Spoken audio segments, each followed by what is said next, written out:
Today we will learn about equipotential surfaces. So what is a equipotential surface? An equipotential surface is a surface with a constant value of potential at all points on the surface. Okay. So for equipotential surface, the value of potential is constant at all points. In a region of constant potential, the electric field is zero. Okay. In a region of constant potential, the electric field is zero.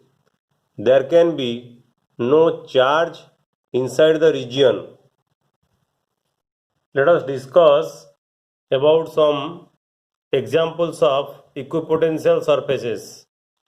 The first example is the equipotential surface or surfaces of a single point charge. Suppose this is the point charge, plus q is the point charge, and these surfaces, spherical surfaces, are the equipotential surfaces. The center of this the equipotential surfaces is the charge, is the point charge q. Okay. So for a single point charge, equipotential surfaces are spherical surfaces centered at the charge.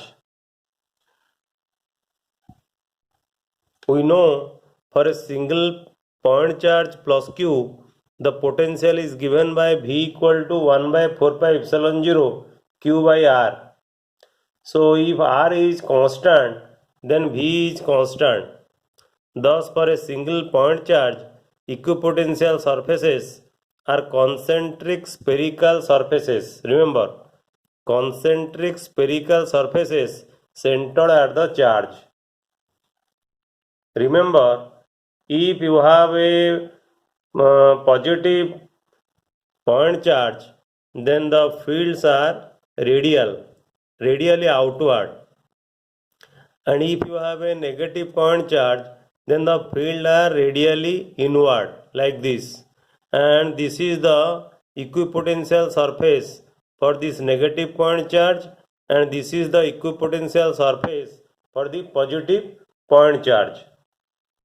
So remember, for any charge configuration, equipotential surface through a point is normal to the electric field at that point. So this is the equipotential surface and this is the electric field. So always equipotential surface is normal to the electric field. So how can you prove that equipotential surface is normal to the direction of the electric field? Suppose if the field were not normal to the equipotential surface, the field would have non-zero component along the surface. Suppose this is the surface. If the surface is not normal, if the electric field is not normal to the surface, then the electric field must have some component along the surface.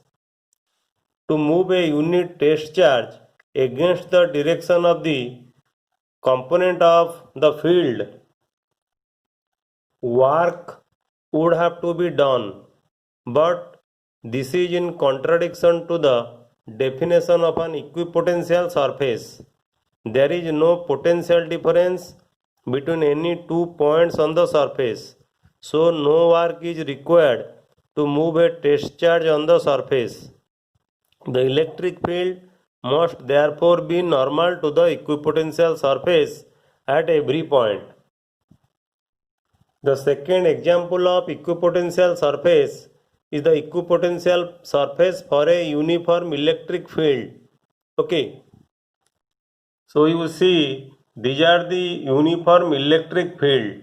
Uniform electric field means equidistant parallel lines. If you draw equidistant parallel lines, then the field will be uniform. And these planes are equipotential planes. These planes are equipotential planes, and this is the direction of the electric field. Suppose the direction of the electric field is along x axis. So the equipotential planes are in the yz plane. If the direction of the uniform field is along x axis, then the direction of the equipotential surface will be along the yz plane.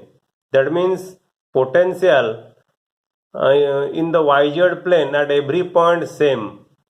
That is, the potential along y-axis is same, the potential along z-axis is same, for all the points it is same.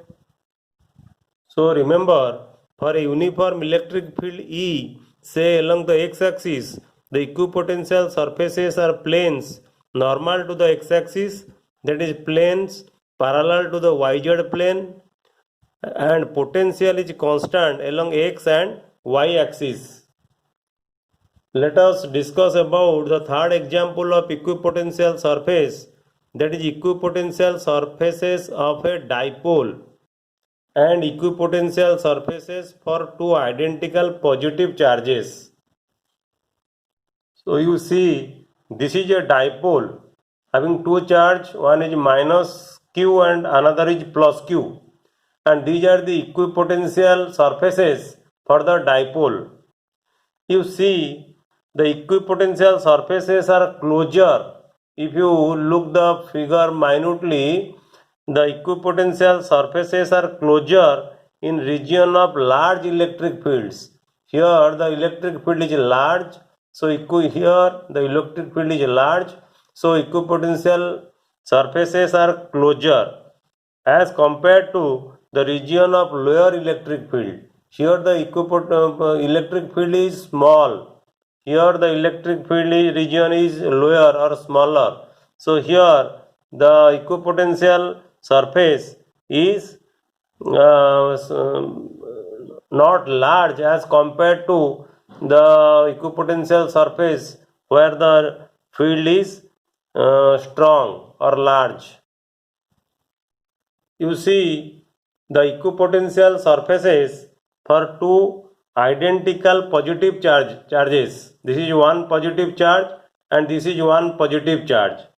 And here also the equipotential surfaces are closer in region of larger electric fields as compared to the region of lower electric fields.